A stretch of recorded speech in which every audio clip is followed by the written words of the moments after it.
Hi guys, welcome back to my video. சத்தியமாக சொல்கிறேன், நான் இது வேணும்னே பண்ணல. எனக்கு ஃபர்ஸ்ட்லேருந்தே இந்த படம் பார்க்கணும் நான் ரொம்ப ஆசையாக இருந்தேன். காப் த கேங்ஸ்டர் த டெவில் இந்த படம் பார்க்கணுன்னு எனக்கு ரொம்ப ஆசை இருந்துச்சு. ஆனால் இது ரீமேக்காக வரப்போகுது தமிழ்லன்னு எனக்கு சத்தியமாக தெரிஞ்சில்ல. நான் என்னோட இன்ட்ரெஸ்ட்னால இது பார்க்கணுன்னு இருந்தேன். பார்த்தா இது ரீமேக்காக வரப்போகுது, விச் இஸ் குட். ஆக்சுவலி நான் சொன்னால் ட்ரெய்லர் பார்த்தா ஓஜி அஜித் லுக் அந்த பேக் ஓல்டு என் சின்ன வயசுல பார்த்த அஜித் சார் மாதிரியே இருந்துச்சு. Can't wait to see him and experience it in cinema. Okay, அதை பற்றி நான் ஜாஸ்தி பேச மாட்டேன். ஏன்னா அது எவ்வளோ ஃப்ரெஷ் பெர்ஸ்பெக்டிவோட போறீங்களோ அவ்வளோ நல்லது. அதனால இந்த படத்தோட ரிவ்யூ நான் பண்ண போகிறேன். நான் பார்த்துட்டேன். ஓகே, சில விஷயத்தை பற்றி பேசணும். அதுக்கு முன்னாடி ஃபர்ஸ்ட் விஷயம், ட்ரெய்லர் பார்க்கும்போது மெயின் வில்லன் பெர்சர்க்ல விட பிராண்ட் ஆஃப் சாக்ரிஃபைஸ்ன்னு வாங்க, அதை கழுத்தில் போட்டிருக்காங்க அந்த டாட்டூவை. ஏய், அதோட அர்த்தம் தெரியுமா உனக்கு? அது எவ்வளோ பெரிய நரகம்னு தெரியுமா? அங்க போவீங்களா? அந்த இடத்துக்கா? அந்த மிருகங்க கிட்டயா? அந்த நரகத்துக்குள்ள யாராச்சும் போக முடியுமா? அதுக்கு வாய்ப்பே கிடையாது. த காப், த கேங்ஸ்டர், த டெவில் இதோட ரிவ்யூ பற்றி மட்டும் பேசலாம். Simple premises. ஒரு காப்பு, ஒரு கேங்ஸ்டர், இவங்க ரெண்டு பேருக்குள்ள சண்டை வந்துட்டு இருக்கும். கேட் அண்ட் மவுஸ் சேஞ்ச் மாதிரி. த கேங்ஸ்டர், த காப், த டெவில்ல வர மெயின் லீடு இருக்கான்ல, அவன் பேர் வந்து மொங்ஷோ மாதாங் ஏதோ வரும். அவன் ட்ரெயின் டு புசான்ல கூட வருவான். இன்ஃபேக்ட் எட்டர்னல்ஸில் வந்தான் மார்வல் மூவியில். இப்போ ஸ்டோரி சம்மரி சொல்கிறேன்.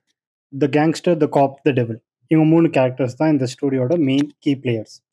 த கேங்ஸ்டர், அவங்க பேர் சொன்னால திரும்பி எனக்கு சொல்ல விருப்பம் இல்லை, இன்னும் எனக்கு வராது. அவங்க தான் லீட். அப்புறமா த காப், த டெவில் இந்த மாதிரி 3 கேரக்டர்ஸ். த கேங்ஸ்டர் வந்து ஒரு பிரச்சனையில் இருப்பான். அவன் பின் அவன் ரைவல் கேங்குள்ளே சண்டை போயிட்டே இருக்கும். இவனோட டெரிட்டரி அவன் பிடுங்குறதும், அவனோட டெரிட்டரியை இவன் பிடுங்குறதுமா சண்டை போயிட்டே இருக்கும். ஸோ இவனோட ஸ்டோரி இப்படி போகும். அப்புறம் த காப்போட ஸ்டோரி வந்து அவன் வேலையை பார்க்கணும். ஆனால் அது வேலையை பார்க்க விட மாட்டேங்கிறான் அவனோட சுப்பீரியர். இவனோட வேலை என்ன, இந்த கேங்ஸ்டர் விஷயத்தெல்லாம் கண்ட்ரோல் பண்ணுறது. ஸோ இவன் போய் அந்த கேங்ஸ்டரை பிடிச்சா இல்லை அவனோட ஆளுங்களை ஏதாவது அடிச்சா, தப்பு பண்ணி அரெஸ்ட் பண்ணலான்னு போனாலும் அந்த இவனோட சுப்பீரியர்ஸ் விட மாட்டாங்க. உடனே கேங்ஸ்டர் வந்து போலீஸோட சுப்பீரியர் கால் பண்ணி எதுக்கு அவன் இதெல்லாம் பண்ணுறான்னு சொல்லி அவனை ரிலீஸ் பண்ணி வச்சிருவாங்க. அதனால இந்த கேங்ஸ்டருக்கும் காப்க்கும் செட்டே ஆக மாட்டேங்குது. அட் த சேம் டைம் இங்கே ஒரு டெவிலாக ஒருத்தன் உருமாடிட்டு வந்துட்டு இருக்கான். உருமாடிட்டால டெவிலாக ஒருத்தன் வளர்ந்துட்டு வந்துட்டு இருக்கான். எதுக்கு டெவில்னா சிம்பிள், அவன் கண்ணு முன்னாடி யார் வந்தாலும் அவனை கொன்னுடுவான். எதுக்கு, ஏன், என்ன ரீசன், அதுக்கு ஒரு பேக் ஸ்டோரி எதுவுமே இல்லை. நீ அவன் கண்ணு முன்னாடி போறியா, நீ தனியா இருக்கியா, அவ்வளோதான் கொன்னுடுவான் அவனை. வேணும்னே அவனோட கார் எடுத்துட்டு போய் இன்னொருத்தன் கார்ல அடிப்பான். அவன் ஓகே எதுக்கு இன்சூரன்ஸ் கிளைம் பண்ணலான்னு ஃபோட்டோ எடுக்கும் போது கொன்னுடுவான். இன்னொருத்தன் சும்மா ஃபோன் பேசிட்டு இருப்பான், அவனை பார்ப்பான், கொன்னுடுவான். இன்ஃபேக்ட் இதுல வேற அவன் ஒரு மாதிரி மன நிம்மதியும் பின்ன சுகத்தையும் அனுபவிப்பான். அவங்க அவ்வளோ சஃபர் பண்றதை பார்த்து, அதுக்கப்புறம் அவன் ரிலேட்டிவ்ஸ் எல்லாம் கால் பண்ணிட்டு எங்க இருக்கீங்க, ஏன் இவ்வளோ லேட்டுன்னுலாம் அவங்க ஒய்ஃப் எல்லாம் கேட்டா அதுல ஒரு சந்தோஷம் இவனுக்கு. அவங்க ஃபேமிலி ஃபோட்டோ பார்த்தா அதுல ஒரு சந்தோஷம். அது எதுக்குன்னு தெரியல. ஆனா ஒரு சைக்கோபாத் தான் அவன். சைக்கோபாத் மாதிரி நடந்துட்டே இருப்பான். ஸோ இப்படி ஒரு டெவில் வளர்ந்துட்டே வருவான். இங்க தான் ஸ்டோரியில இவங்க கேங்ஸ்டர் பின்ன காப் ஓட இன்டர்பிளே வருது. இந்த டெவில் எல்லாரையும் கொல்ற மாதிரி எல்லாரையும் கொன்னு போட்டுருவான். யாரை இவன் கொல்ல ட்ரை பண்ணாலும் அவனை கொன்னுட்டு தான் மறு வேலை பண்ணுவான். இவன் யாரையும் விட்டு வச்சதா இவன் சரித்திரத்திலே இல்லை. ஆனா அட் அ பாயிண்ட் நம்ம கேங்ஸ்டரை இவன் கொல்ல வருவான். ஆனா நம்ம கேங்ஸ்டர் தான் கேங்ஸ்டர் ஆச்சே, ஆப்வியஸ்லி போட்டு அடின்னு அடிச்சு ஆனாலும் குத்து வாங்கிக்குவான். ஆனா அடின்னு அடிச்சு தப்பிச்சுக்குவான். அவன் தப்பிச்சு ஓடிடுவான். த டெவில் தப்பிச்சு ஓடிடுவான். நம்ம கேங்ஸ்டர் வந்து ஹாஸ்பிட்டல் அட்மிட் ஆயிடுவாங்க. ஆனால் ஹாஸ்பிட்டல் அட்மிட் ஆனதுனால இவனோட ரெப்புடேஷன் ஃபால்டர் ஆகுது. ஓகே, இவனோட லேண்ட் எல்லாம் இவன் கிராப் பண்ண ஆரம்பிக்கிறான் இந்த ஒப்போனன்ட்டு. அதுக்கப்புறம் இவங்க பசங்களுக்குள்ளேயே கொஞ்சம் தகராறு வருது. அந்த மாதிரி போகுது கதை. ஸோ இவனுக்கு இந்த டெவிலை பிடிச்சி கொல்லணும், இதுதான் இவனோட ஆசை. ஏன்னா இவனை பிடிச்சி கொன்னா இவனோட ரெப்புடேஷன் கெயின் ஆயிடும்.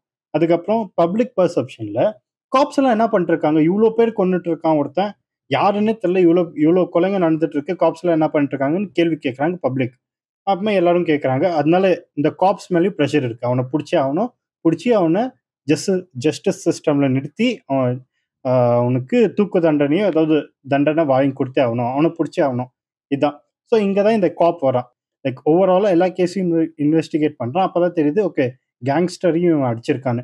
அவனை கேங்ஸ்டரை விசாரிக்க போகும்போது அவன் சொல்லுவான், இல்ல இல்ல நான் தவறி விழுந்துட்டேன்னு சொல்லிட்டு. ஏன்னா இவனுக்கு அவனை பிடிச்சா கொல்லணும், காப்புக்கு அவனை பிடிச்சா ஜெயில போடணும். 2 பேருக்கும் டிஃப்ரெண்ட் ஐடியாலஜிஸ்.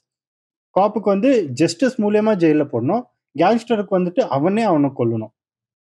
பர்பஸ் ஒன்னே தான், லைக் அவன் செத்துடணும், அதுதான் பர்பஸ். ஆனா இவங்க 2 பேருக்கும் டிஃப்ரெண்ட் மெத்தட்ஸ் இருக்கு ஹேண்டில் பண்றது.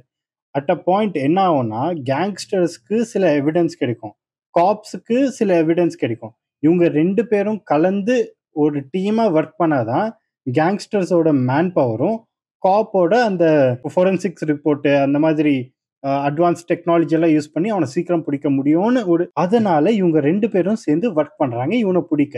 அப்ப கூட இவங்க 2 பேருக்குள்ள கான்ஃபிளிக்ட் வருது, இவங்க 2 பேருமே அடிச்சுக்கிறாங்க, திட்டிக்கிறாங்க, துப்பிக்கிறாங்க, நீ என்ன பெரிய புடிங்கியா, நீ என்ன பெரிய புடிங்கியா அப்படின்னு. அந்த மாதிரி ஒரு சினாரியோல தான் இந்த டெவில இவங்க பிடிச்சாங்களா இல்லையா. இவங்க 2 பேருக்குள்ள அந்த எனிமிட்டி கம்மி ஆகுறதே இல்லை, அந்த எனிமிட்டி போகிறதே இல்லை, இப்பயுமே இருக்கு. அவங்க இன்வெஸ்டிகேட் பண்ணும் போதும் இருக்கு. ரெஸ்பெக்ட் வருது இவங்க 2 பேருக்குள்ளேயும், அது வருது. ஆனா அந்த எனிமிட்டி, அந்த ஹேட்ரேட் அது அப்படியே தான் இருக்கு. கடைசி வரைக்குமே அப்படியே தான் இருக்கு.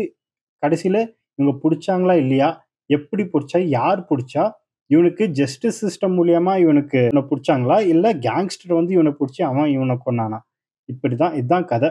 And I feel it's beautiful. ஏன்னா ஒரு like enemy of enemy is my ஃப்ரெண்டுன்னு வாங்கல, அதோட பெர்ஃபெக்ட் எக்ஸாம்பிள் இதுதான்.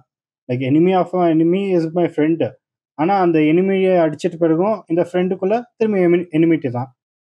ஸோ இதுதான் இந்த படத்தோட ரிவ்யூ. ஒன் லைனும் இதுதான், மல்டிபிள் லைன்ஸ்ல சொல்லியிருக்கேன். எனிவே இதுதான் இந்த படத்தோட கதை. ஸ்பாய்லர் அலர்ட், எல்லாரும் பார்த்துருப்பீங்கன்னு நினைக்கிறேன். இந்த எடிட்னால தான் எனக்கு இந்த படம் பார்க்கணுன்னு ஆசையாக வந்துச்சு. என்னன்னா இந்த ஒரு கேங்ஸ்டர் வந்து ஜெயிலுக்குள்ள என்டர் ஆவான், இப்போ போடுற அந்த சீனை. ஸோ இந்த சீன் இந்த படத்துல தான் இருக்கு. இப்போ நம்ம குட் பேட் அக்லிக்கு வரலாம். குட் பேட் அக்லியில் ஓகே, இந்த கேங்ஸ்டருக்கு காப்பு மேபி ப்ரொடியூசராக இருப்பாங்கன்னு நினைக்கிறேன். ஆனால் இந்த கேங்ஸ்டருக்கு ஒரு ஃபேமிலி எதுவுமே இருக்காது. ரொம்ப ட்விஸ்ட் கொண்டு வந்திருக்காங்க, ரொம்ப புது விஷயத்தெல்லாம் கொண்டு வந்திருக்காங்க. இந்த படத்தோட ட்ரெய்லர் பார்க்கும்போது அவ்வளோ சிமிலாரிட்டிஸ் எனக்கு விடாமுயற்சியில் எவ்வளோ சிமிலாரிட்டிஸ் எனக்கு தெரிஞ்சு ட்ரெய்லர் பார்த்தவொன்னே. ஆனால் இதில் தெரியவே இல்லை. ஏன்னா இந்த படத்தில், இந்த கொரியன் படத்தில் அவன் கேங்ஸ்டருக்கு ஃபேமிலியெல்லாம் இல்லை, பையனும் இல்லை, ஃபேமிலி இல்லை, அவன் பாட்டுக்கு அவன் தொழிலை பார்த்துட்டு இருப்பான். ஆனா இங்க பார்த்தா அஜித் சாருக்கு ஃபேமிலி இருக்கு, ஒய்ஃப் இருக்காங்க, சன் இருக்காங்க. பின்ன லைக் அந்த மாதிரி வேற கொண்டு போறாங்களா. ஸோ இது ட்ரூலி ஒரு ரீமேக்னு சொல்ல முடியாது. மேபி ஒரு இன்ஸ்பயர் ஆகி இவங்களே ஒரு கதையை பில்ட் பண்ணியிருக்காங்க, விச் இஸ் குட். அண்ட் நான் ஒரு விஷயம் சொல்லிடுறேன், தி பெஸ்ட் மூவியா இருக்கும் இது அஜித் சாருக்கு. அண்ட் இந்த டைரக்டரோட previous movie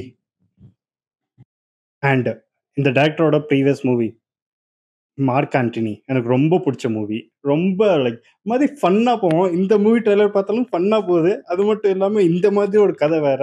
and Ajith sir ஒரு கேங்ஸ்டரா பார்த்து எவ்வளோ நாள் ஆச்சு. எப்பா ஒரு கிரே ஷேடட் கேரக்டர் தான் அஜித் சாருக்கு ஜாஸ்தி சூட் ஆகுமே. எனக்கு அந்த ஷேடட் கேரக்டர் தான் அஜித் சார் கிட்ட பிடிக்குமே. அதுவும் பார்க்க எனக்கு ரொம்ப எக்ஸைட்டடா இருக்கேன். அண்ட் ட்ரெய்லர் பார்த்தா உண்மையாக சொல்றேன், இந்த ஹோல் இயர்லயே இவ்வளோ லைக் ஒரு எக்ஸைட்டடா நான் எந்த மூவிக்கு இருந்தது இல்லை. எனக்கு ஒரு ஹோல்சமா ஒரு ஃபீல் கொடுத்தது, ஒரு ஃபெஸ்டிவல் வைப் கொடுத்தது. அண்ட் ஒரு எப்படி சொல்றது, அந்த ஹாப்பி மூமெண்ட்ஸ். ஓகே, ஒரு படத்துக்கு தியேட்டர் போவோம், மஜா பண்றோம், லைக் கருத்துள்ள படம் வந்தே வரணும். ஆனா ஜஸ்ட் லைக் பிளாங்கா போறேன், என்ஜாய் பண்றேன், செலிப்ரேட் பண்றேன், வந்துடுறேன் அண்ட் ஹாப்பியா இருப்பேன், அவ்வளவுதான். அந்த மாதிரி ஒரு படத்தோட ஃபீல் இந்த படத்துல மட்டும்தான் கிடைச்சிச்சு இந்த இயர்ல. மேபி போக போக மற்ற படமும் வரலாம். ஆனால் இந்த இயரில் இப்போதைக்கு இந்த படம் தான் கிடைச்சிச்சு. And I can't wait. இது ஒரு பொங்கலுக்கு வந்தால் சூப்பராக இருந்திருக்கும். ஆனால் ஐ ஹோல் ஹார்ட்டட்லி பிலீவ் இது ஒரு ஃபெஸ்டிவல் மூவியாக இருக்க போகுது. அண்ட் பார்க்க ரொம்ப ரொம்ப வெயிட் பண்ணிருக்கேன் இந்த படத்தை பார்க்க.